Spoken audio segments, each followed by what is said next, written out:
Muy bien, había dicho que abráis vuestras Biblias en la primera carta a los Corintios, capítulo 13, versículo 11. Todo el mundo sabe que ese se le llama el capítulo del amor. Y yo había titulado esta predicación, así se la pasé al grupo de alabanza, Cuando yo era niño. Es una referencia al pasado, porque ya somos mayores los que estamos aquí. Y es un texto que escribe Pablo en medio, ¿verdad?, de toda una exposición sobre determinados temas que tienen que ver sobre todo con la vida congregacional, pero además con la vida congregacional en el culto. Somos iglesia, aunque no estemos aquí, pero el estar aquí es una actividad básica y fundamental para el pueblo de Dios, por varias razones. La primera, porque nuestra misión primera de todas, incluido antes que evangelizar y de la obra misionera, la misión principal del pueblo de Dios es adorar a Dios. Y aquí venimos a adorar a Dios. Le puedes adorar en privado y debes adorarle en privado. Pero la adoración comunitaria forma parte del plan de Dios, porque somos iglesia de Dios. Somos esposa de Cristo. Cuando somos iglesia, cuando estamos juntos. Y del capítulo 11 al capítulo 14 de la primera Corintios se habla de cuando la iglesia se reúne. Y este capítulo 13 tiene un problema. Tiene un problema, que es que como es el capítulo del amor, parece que lo hemos aislado del resto. Hay quien dice que este capítulo apenas se predica en las iglesias, salvo cuando hay bodas. Pero el texto no fue escrito para las bodas, sino que es un texto general y a la vez concreto para cada creyente y para el pueblo de Dios junto. Porque, hermanos, la iglesia no es posible, ni ninguna agrupación humana es posible, mucho menos una agrupación cristiana, aunque sea de dos, no es posible sin ese ingrediente fundamental que es el amor. Entonces, en medio del debate, de la discusión, Pablo dice que cuando yo era niño, hablaba como niño, pensaba como niño, juzgaba como niño, o razonaba como niño, juzgaba como niño exactamente, pero cuando ya fui hombre, dejé lo que era de niño. Entonces este capítulo, al sacralizarlo tanto, ¿verdad?, de esa manera como el capítulo del amor, que sí, que evidentemente es muy importante, pero hay que entender los textos bíblicos en sus contextos correspondientes para poder aplicarle una hermenéutica correcta. Es decir, entenderlos correctamente en toda su plenitud y no solo en parte. Los humanos tendemos a sacralizar las cosas y a uno le pudiera sonar bonito esto de sacralizar, hacerlo sagrado. Pero ¿a ti quién te ha mandado y a mí quién me ha mandado sacralizar nada si lo sagrado es sagrado por sí mismo? Las cosas de Dios no las hacemos sagradas nosotros, son sagradas por sí mismas. Nosotros lo que hacemos cuando sacralizamos algo es que lo convertimos en piedra. La ley fue escrita en piedra, pero el Evangelio está escrito en corazones de carne. Y a la palabra de Dios se le llama palabra viva. Amén. Porque lo que tiene que ver con Dios no está en piedra. Está hecho de manera viva. Y nosotros ofrecemos a Dios sacrificios vivos. Amén. Este texto, ¿verdad? Esta llamada que hace Pablo a su infancia y también a su posterior progreso, no es más que una figura, una comparación de la vida física con la vida espiritual. Una comparación. Entonces, para que entendamos ese asunto de las etapas, la vida tiene etapas. La infancia, hay que ser niño cuando se es niño. Hay que ser adolescente cuando se es adolescente. Y hay que ser adulto cuando llega a la edad adulta. El problema es que un adulto siga siendo niño. Y es que la Biblia dice que seamos como niños. Sí, niños en la malicia, dice la palabra de Dios, pero maduros en el entendimiento y en el desarrollo de nuestra propia vida. Nadie se puede excusar y escudar en eso. Es que el Señor quiere que yo sea niño, sí, en ese aspecto, en la malicia. Pero tenemos que avanzar. La Biblia es una, digamos, a todo lo largo de la Biblia se habla de la necesidad de ser maduros. La Biblia habla de la perfección, es una manera de traducir esa palabra que significa mucho más que la perfección, porque nosotros entendemos la perfección como ya lo máximo y sabemos que no llegamos a la perfección absoluta, porque la perfección absoluta solo le pertenece a Dios. Entonces, madurez. Cuando yo era niño, pensaba como niño, actuaba como niño. Los niños hacen travesuras, pero se espera que tú y yo ya no hagamos travesuras, ¿verdad que no? Los niños tienen un entendimiento muy limitado, porque su experiencia es escasa, es corta, y entonces juzgan, razonan como niños. Es normal. No le pidas a los niños que sean adultos. Hay padres que creen que sus hijos son adultos, los tratan como adultos. Error. Los niños no son adultos, son niños. Y los adultos son adultos. Hay un tiempo para la infancia y hay un tiempo cuando uno tiene que ser ya adulto conforme a los tiempos. Como dice la carta a los hebreos, ¿verdad? Que por el tiempo que llevaban ya aquellos hermanos debían de ser adultos y sin embargo no lo eran. Pablo llama a los corintios niños espirituales, porque todavía tenían, ¿verdad?, pensamientos, mentalidad infantil a nivel espiritual. Cuando uno es niño piensa como niño. Los que primero habéis sido niños como yo también. Después los que somos padres hemos visto a nuestros hijos como piensan, como esto, como lo otro, como niños. Y los que ahora somos abuelos, nuestros nietos siguen pensando como niños, que es lo normal, ¿verdad? Les falta discernimiento. ¿Y cuánto discernimiento nos falta muchas veces que actuamos con ligereza? No consideramos todas las posibilidades, no consideramos todas las circunstancias, no consideramos todos los elementos que están en juego, juzgamos rápidamente, llegamos a conclusiones prematuras. Todo eso es falta, ¿verdad?, de discernimiento, falta de madurez, falta de evaluar las situaciones correctamente y por lo tanto las decisiones pues suelen ser también erróneas. La infancia está marcada por la limitación. Nosotros somos limitados también los que ya somos adultos, pero algo hemos ampliado en nuestra propia vida. Se espera que ampliemos. Que ampliemos nuestra mente para empezar. Que ampliemos, ¿verdad?, nuestros horizontes.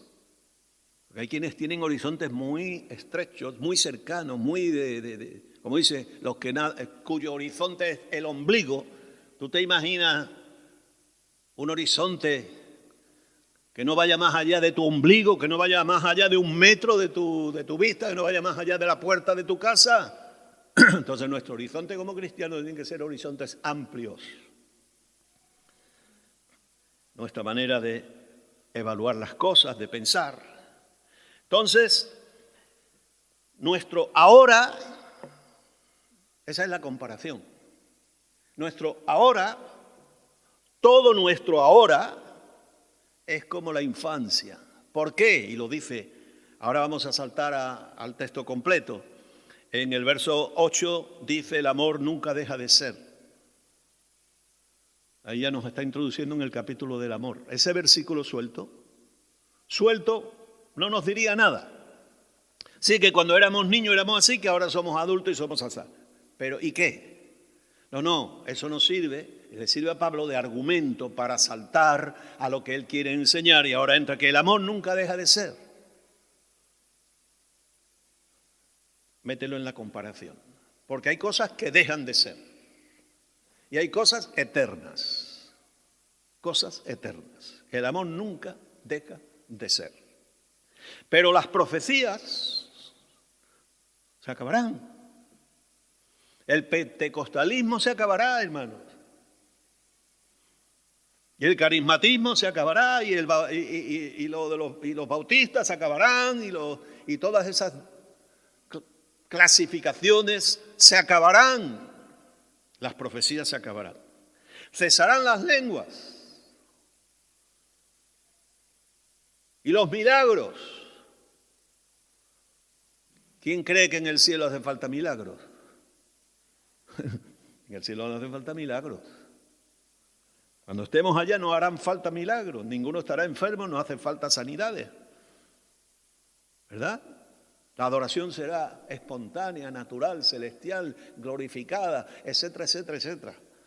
En el cielo no va a haber pentecostales, ni bautistas, ni hermanos. En el cielo va a haber hijos de Dios redimidos y glorificados. Amén. Dice aquí, y el conocimiento se acabará.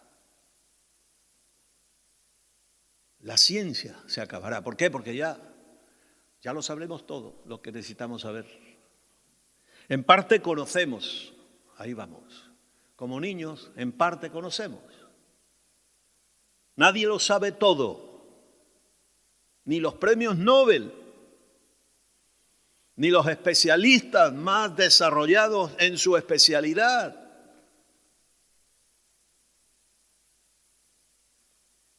En parte conocemos y en parte profetizamos, pero cuando venga lo perfecto, y ahí hay conflicto, y vamos a explicar, entonces lo que es en parte se acabará. Es decir, la infancia habrá pasado y estaremos en el nivel de adultos, en el plan redentor de Dios. Cuando yo era niño, hablaba como niño, pensaba como niño, jugaba como niño, pero cuando ya fui hombre dejé lo que era de niño. Ahora vemos por espejo, oscuramente, pero entonces veremos cara a cara. A eso vamos, hermanos, a estar cara a cara con Dios. Hoy lo vemos a través de un espejo, de manera imperfecta. El creyente, la creyente más avanzada, más, digamos así, más maduro espiritualmente, más ungido espiritualmente, solo ve a Dios parcialmente. Nosotros solo vemos a Dios parcialmente. Es decir, tú no tienes el completo. Tienes una parte y el otro tiene otra parte y cada uno tenemos una parte. E intentamos que esas partes coordinen y se complementen y armonicen. Pero entonces veremos cara a cara. Ahora conozco en parte, pero entonces conoceré como fui conocido. ¿Cómo hemos sido nosotros conocidos de parte de Dios? A la perfección, en plenitud.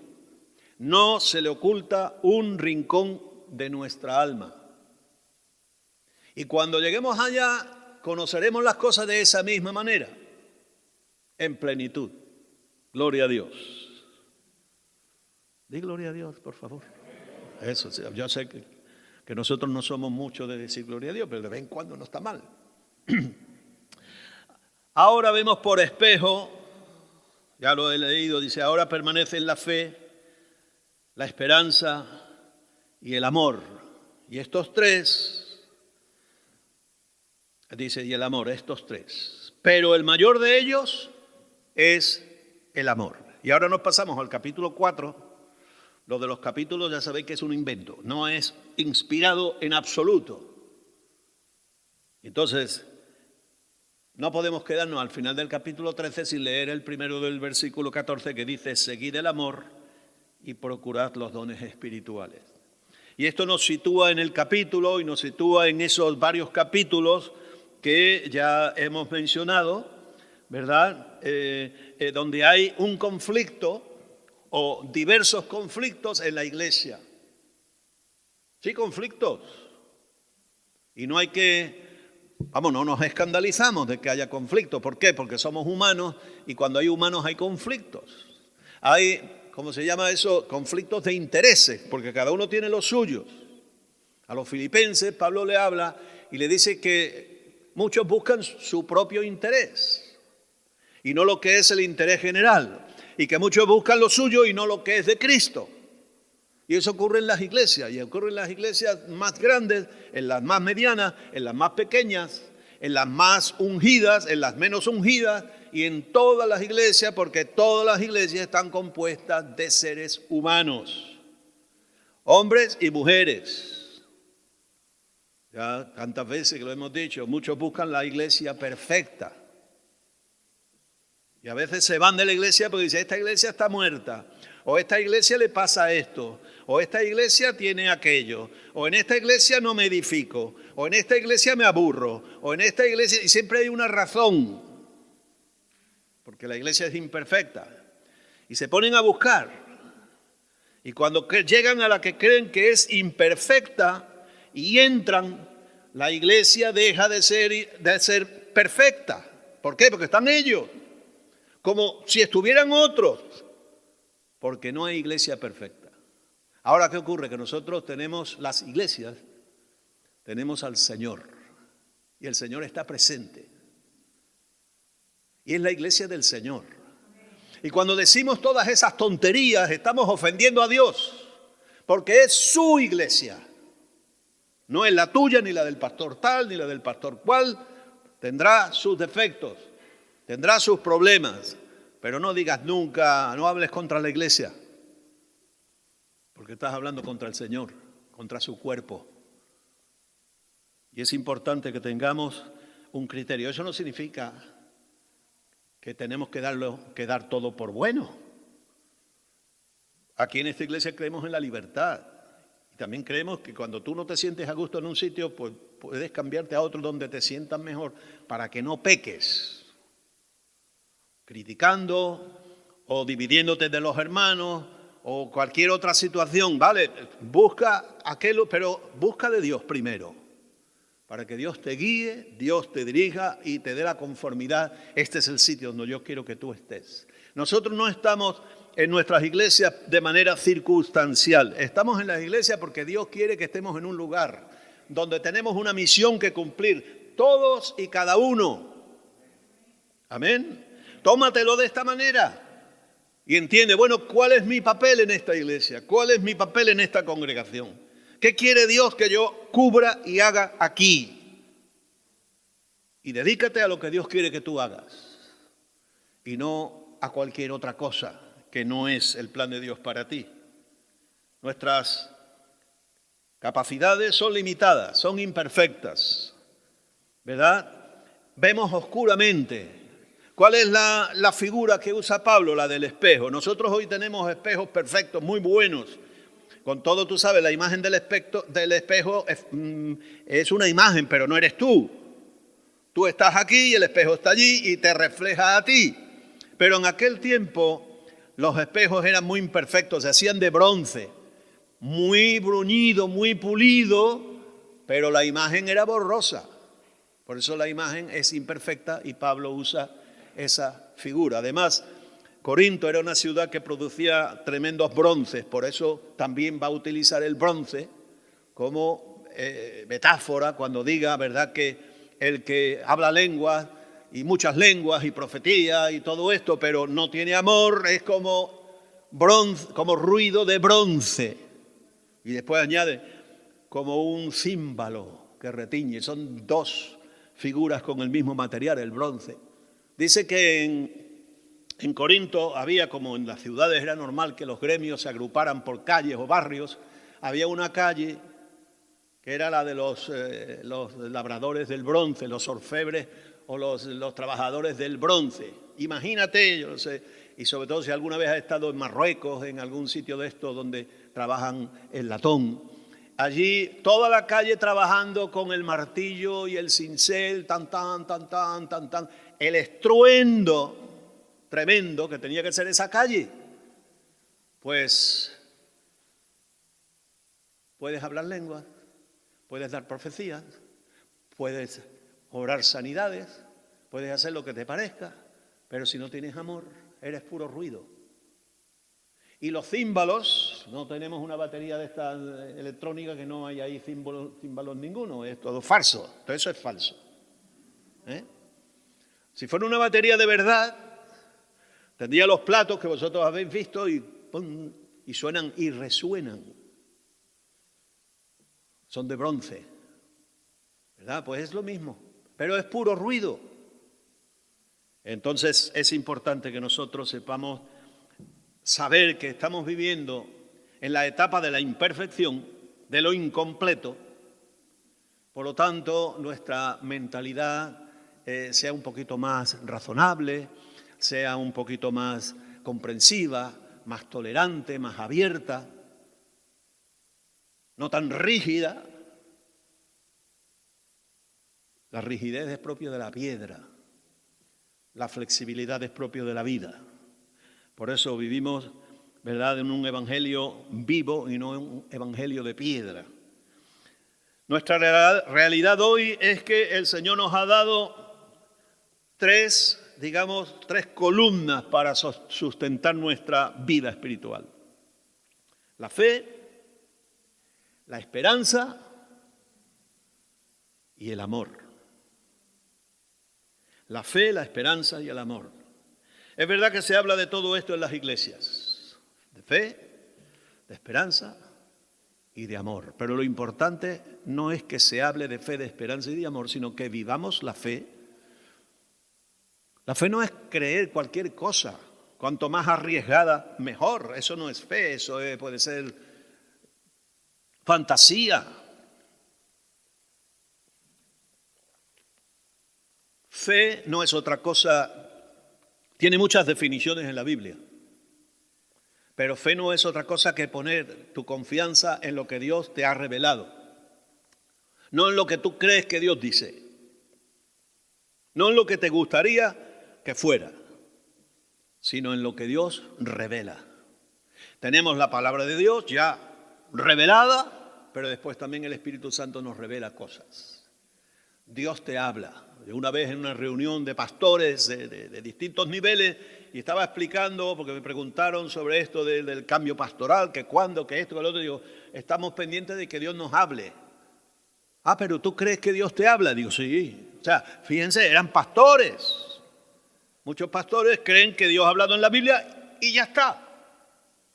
Y que ya no habla, que Dios está mudo. Pero Dios no está mudo. El Espíritu Santo sigue hablando a nuestros corazones. Es el que da testimonio en nuestros corazones de muchas cosas.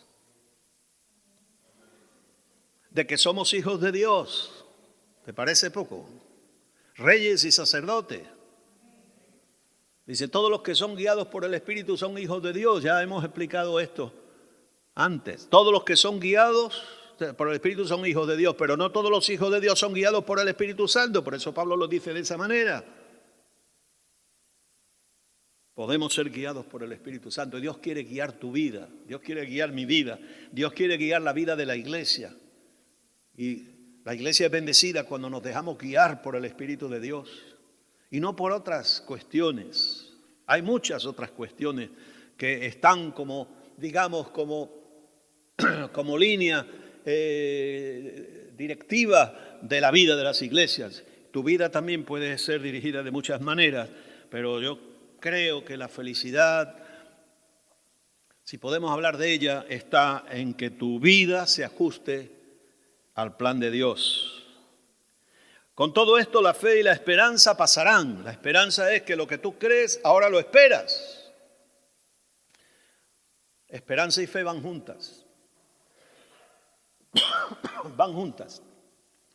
Porque la fe necesita la capacidad de espera, la paciencia, para que se cumpla. Y la paciencia necesita la seguridad de la fe. Van juntas. Pero con todo y eso pasarán. Porque habrá un momento cuando ya no necesitas la fe, porque ya has llegado. Un momento cuando no necesitarás esperar, porque ya se está cumpliendo lo que Dios te había prometido. Sin embargo, dice la palabra de Dios que el amor permanecerá eternamente. ¿Y sabe por qué? Porque el amor es la esencia de Dios. Cuando dice Dios es amor, no dice Dios ama. Sí, Dios ama a los pecadores, Dios ama por aquí, pero Dios es amor. En el siglo XIX, uno de los grandes teólogos alemanes, Delitzsch, dijo una frase asombrosa. Yo la he referido aquí en alguna otra ocasión. Este teólogo dijo, Dios no existe. ¡Oh! Un teólogo. Dice, pero déjame terminar. Dios no existe, Dios es. Y hay una gran diferencia, porque existen las cosas creadas. Dios es. Tremendo. Es que hay una profundidad ahí en esas 5 palabras. Dios es el ser. Y el ser de Dios es amor. Dios es amor. Gloria a Dios, por eso el amor permanece, porque Dios no se desvanece. Y la esencia del mensaje de Jesucristo es el amor. El Evangelio de Juan tiene uno de los textos más extraordinarios de toda la Biblia. De tal manera amó Dios al mundo que dio a su Hijo unigénito para que todo el que cree en Él no se pierda, sino que tenga vida eterna. Gloria a Dios. Amén. De tal manera, ¿cuáles son los límites del amor de Dios? No tiene límites. Y ahora, dice aquí, vale, nos ha comparado, vivimos en un tiempo de limitación. Todo es limitado, todo pasará, todas esas cosas, ¿verdad? Claro que nos gustan los milagros, claro que nos gusta que nos prediquen bien, claro que nos gustan las profecías, que sean de Dios, claro que nos gustan tantas cosas, pero todo eso va a pasar, porque pertenece a la infancia, en la cual estamos, escatológicamente hablando, en el tiempo de Dios. Estamos en un tiempo de infancia. Llegará el momento cuando llegaremos, ¿verdad?, a la plenitud, a la redención total. Ahora nuestra redención es incompleta. Los pecados han sido perdonados, hemos sido limpiados, pero seguimos cayendo enfermos, seguimos muriendo. Nos falta que la redención sea total, porque estamos en la infancia. Y es lo que Pablo está transmitiendo aquí. Dice, cuando llegue lo perfecto, y ahí es donde ha habido conflictos, porque ya sabéis la historia un poquito de la iglesia primitiva. En la iglesia primitiva había milagros, en la iglesia primitiva se hablaban lenguas, había bautismos del Espíritu Santo, el Espíritu se movía por donde quiera. Léete el libro de los Hechos. Poco a poco esa iglesia poderosa fue perdiendo fuerza, fue perdiendo fuelle. Cesaron las lenguas, cesaron los milagros, cesaron muchas cosas. ¿Por qué? Porque la iglesia se institucionalizó, se sacralizó, se volvió piedra. Y el Espíritu Santo no cabe en la piedra porque no quiere estar en la piedra. Él quiere estar en la vida. Él no vino a ungir piedras, Él vino a ungir seres vivos.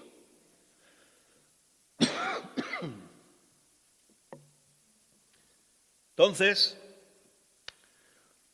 se inventó una teoría. Porque siempre hay que justificar lo que pasa a nuestro alrededor. Esa es la teoría llamada cesacionista, que se llama así porque justificaba el por qué habían cesado los dones del Espíritu. Y ya no se practicaban, ya no corrían entre los hermanos, salvo raras excepciones. No es que han cesado. ¿Por qué? Porque ya no hacen falta. Ya tenemos el credo. Creo en Dios Padre, etcétera, etcétera. Eso es un logro inmenso. Y la verdad que lo es. Tenemos el canon bíblico. Ya sabemos cuáles son los libros inspirados y cuáles no. Ya no necesitamos, ¿verdad?, el Espíritu Santo para discernir. Y tenemos la estructura eclesiástica, obispos, presbíteros y diáconos. Ya el Espíritu Santo no hace falta. Teóricamente ahí está, pero en la realidad lo hemos echado fuera. Y esa teoría se llama cesacionista. Y eso, para ellos, eso era lo perfecto. Pues la historia ha demostrado que de perfecto nada. Pero es que además bíblicamente es lo llamado una eisegesis. Se ha introducido en el texto un significado que no viene de la Escritura. ¿Qué es lo perfecto entonces? Lo perfecto es lo completo. Es como hemos dicho, cuando el plan de la redención de Dios se complete, entonces tendremos lo completo, lo perfecto. Y en ese tiempo, pues ya sí, ya las lenguas sobran.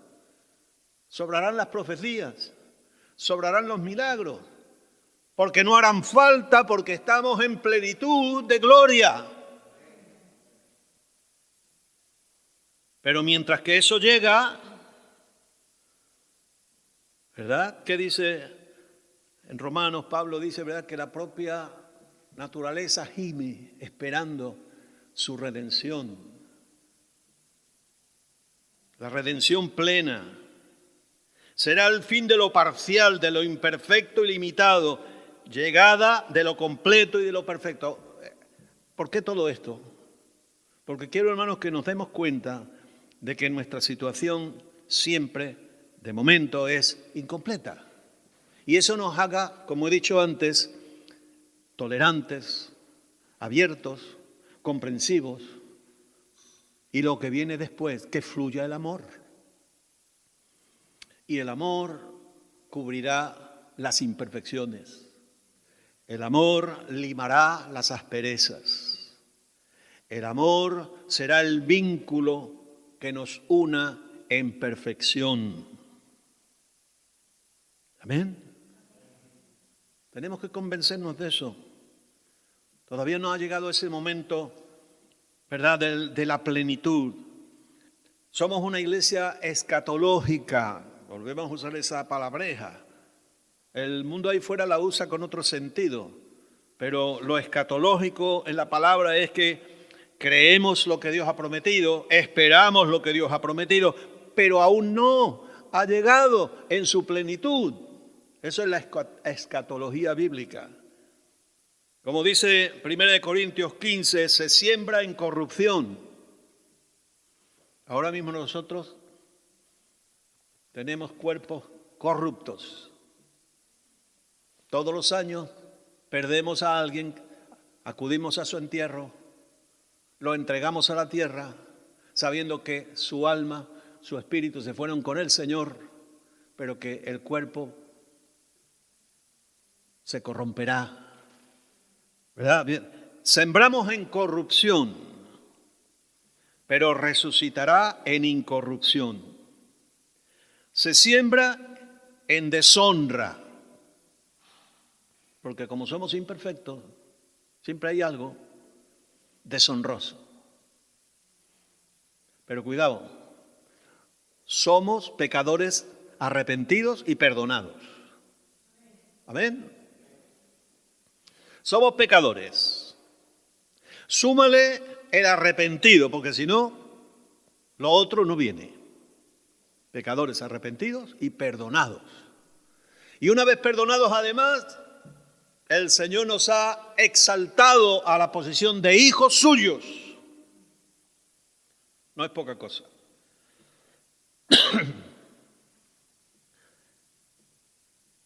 Se siembra en deshonra, pero resucitará en gloria. Aleluya.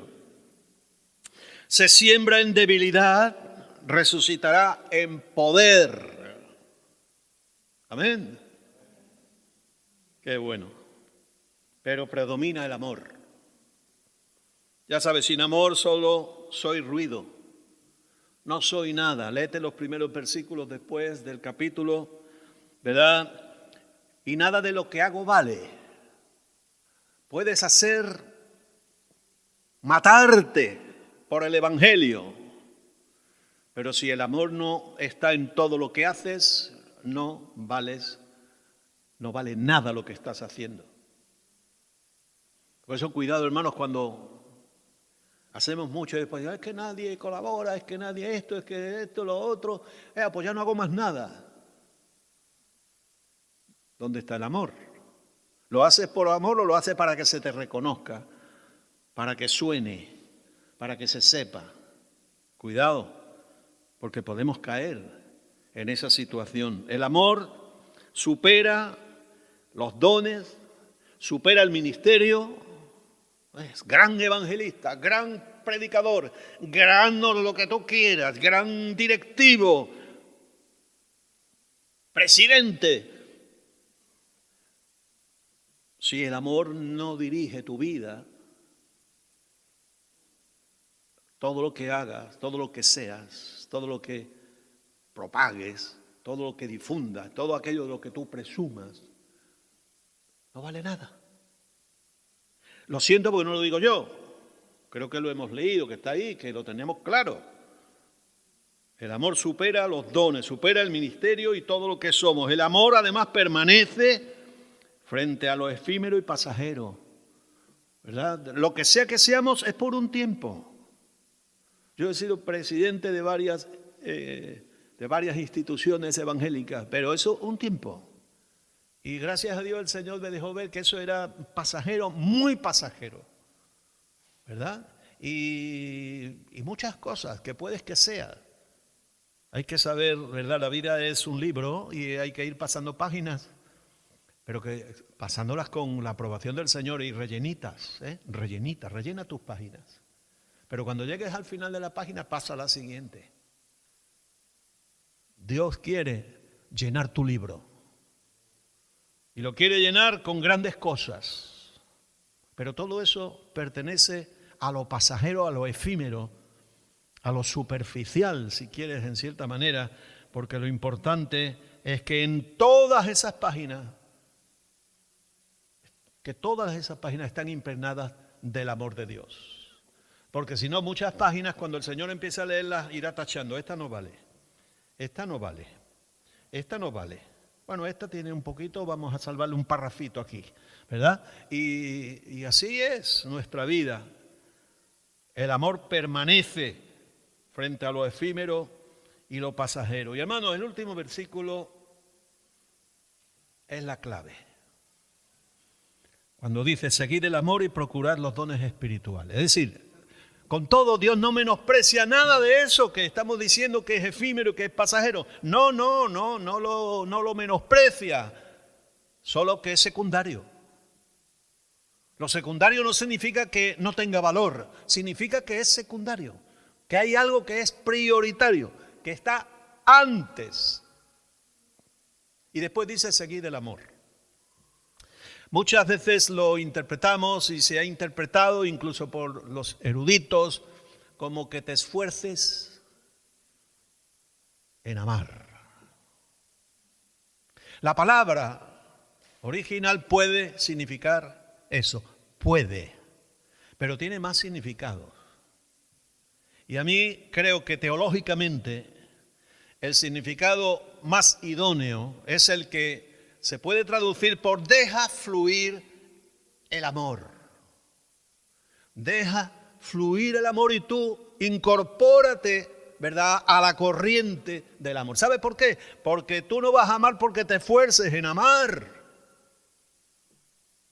Porque el amor viene de Dios, ese amor, el amor ágape. Tú puedes amar con otros amores. Ya sabéis que hay varias palabras, ¿verdad?, que los antiguos entendían por amor. Eros, el amor eros, que es bueno. Dios estableció el matrimonio para que el amor eros se desarrollara entre los seres humanos. Está el amor fileo, que es el amor de la amistad, el amor familiar, el amor por proximidad, por simpatía, porque te cae bien. Todo eso está muy bien. La Biblia también a veces lo traduce por amor fraternal. Pero los evangelistas y los escritores del Nuevo Testamento tuvieron que agarrarse a una palabra extraña para el amor de Dios. ¿Por qué? Porque el amor de Dios es distinto. Tiene naturaleza distinta. No procede de la simpatía, no procede de la proximidad, no procede de la amistad, no procede de una atracción. Procede de Dios, porque solo Dios es capaz de amar con ese amor sacrificial a pesar de los pesares. Por eso Jesús decía, amad a vuestros enemigos. ¿Cómo es posible amar al enemigo con el amor humano? Imposible. Cuando Dios hace fluir su amor por ti, tú eres capaz de amar al enemigo, al que ha asesinado a tu familia. Voy a contar una historia aquí cercana. En el Polígono Sur, siendo yo profesor, hubo un altercado a tiros, ¿verdad? Y murió un joven. Simplemente porque se acercó a mirar, porque en esos medios parece que cuando yo me acuerdo en el instituto, cuando se peleaban dos niños, salían la gente de las clases disparados a ver la pelea y a jalear la pelea. Bueno, pues este chico con el padre iban en la furgoneta, se pararon a mirar el tiroteo, con la mala fortuna de que una bala perdida alcanzó al chaval, al hijo. Se montó un revuelo impresionante. Hubo familias enteras que salieron del Polígono Sur huyendo, pensando en las represalias de las otras familias. Y se fueron a vivir allí debajo, por la zona del puente, del puente del Guadalquivir, allí que va para San Juan de Aznalfarache. Y ese hombre que le habían matado al hijo había comprado armas, tenía hasta granadas de mano, preparadas para vengarse de la muerte de su hijo. Pero ¿qué ocurrió? Que los creyentes que hay allí, que son muchos, le hablaron y el hombre se convirtió. Y cuando el hombre se convirtió, ese odio cesó.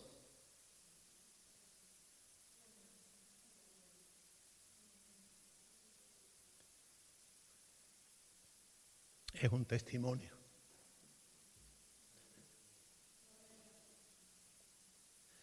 Y eso es lo que hace el amor de Dios. Y dejó las bombas, y dejó las armas, y se entregó al Señor. Y formó parte de la iglesia de Jesucristo. Eso es lo que hace el Señor. Sí, hay que decir gloria a Dios. Porque es un testimonio vivo. Es un testimonio real de las cosas que hace Dios, de cómo Dios cambia los corazones.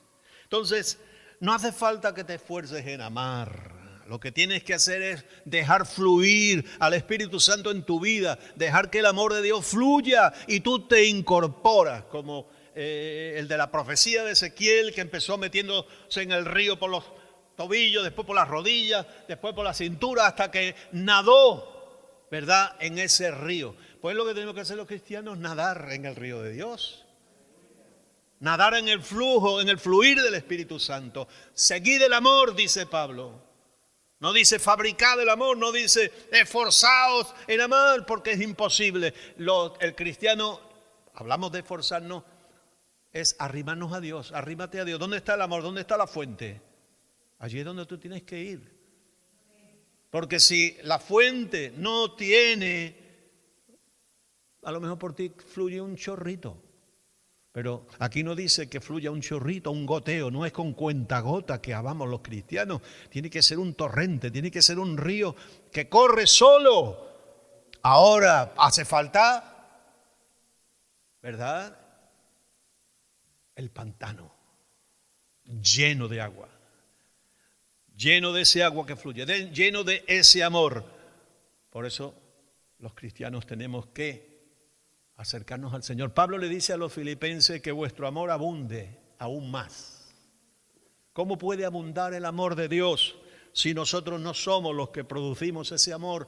Pues yendo a la fuente. La clave de todo en la vida cristiana, hermanos, es estar en vivir cerca de Dios.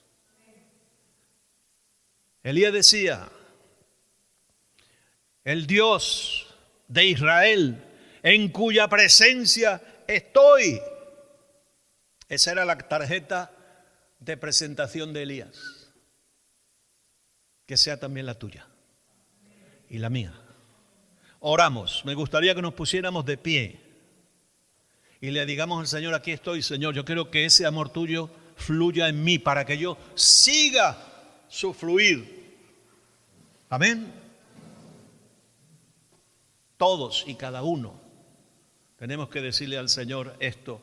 Y hermanos, cuando nuestra vida sea verdaderamente un fluir del amor de Dios, esta iglesia será una balsa de bendición. Y del aceite del Espíritu Santo. Aleluya. Amén. Cuando era niño, pensaba como niño, actuaba como niño, hablaba como niño, decía tonterías. Pero ahora somos adultos. Amén. Somos adultos y tenemos que demostrar nuestra madurez cristiana de muchas maneras. La vida adulta se manifiesta de muchas formas, ¿verdad? De muchas formas. No damos pataletas. No veo a ninguno de vosotros dando pataletas en la casa. A veces en la iglesia se dan pataletas, ¿eh? Oh, no hago más esto, pues me voy. No aguanto más. Pataletas. Señor, deja las cosas de niño ya. Y si tienes que hablar algo, lo hablas claramente con el amor de Dios. Con el amor de Dios. Y resuelve tus problemas con el amor de Dios. Y no con pataletas, ni con enfados, ni con reacciones absurdas para un cristiano. Padre, en el nombre de Jesús en esta mañana.